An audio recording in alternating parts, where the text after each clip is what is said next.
It's only when Tawa-raised Luciano Calistini starts talking numbers that you get a real sense of the scale of this crisis. 4 years ago, he had a staff here in Lebanon of 17 and an annual budget of $2 million. Now he has more than 160 workers, and that budget, $300 million. We're in the suburb of Burj Hamoud. It's one of Beirut's poorest neighbourhoods, and now home to many of the 200,000 Syrian refugees living in the city. Luciano Calistini is taking us around an informal education centre for Syrian children and youth. Amongst these 9, 10 and 11-year-olds are new arrivals from war-ravaged Aleppo and Raqqa. You've been here 2 months, Mohammed said, and so you've made all these new friends here. Some of these children have been out of school for years. While programs like these are nurturing and encouraging, they're not a long-term solution. We have a paradox now where the non-formal education that we've been supporting for now 3-4 years has in a sense become a victim of its own success, but we're now very actively encouraging children and their parents to understand that non-formal was always just a step. So if you want to go to school and learn, please talk to your teachers here, and they will help you find a school nearby. Around 160,000 Syrian children and youth already attend Lebanese public schools. Luciano's seemingly impossible mission is to double that intake in an already overstretched schooling system within 2 years.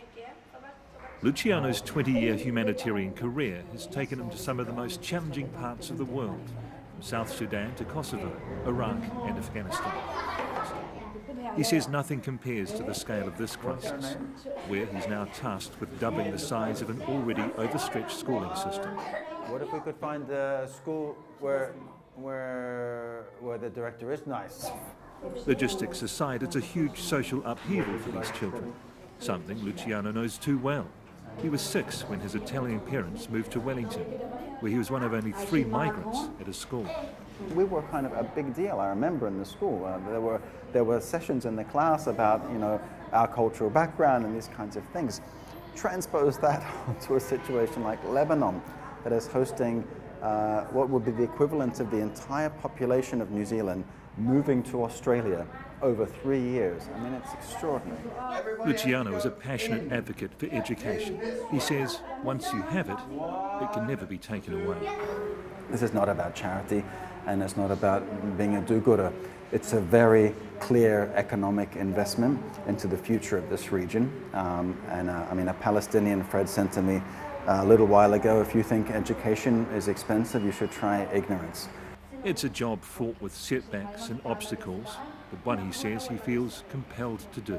You couldn't ask for more than that out of a life, to me. I mean, it's a golden opportunity.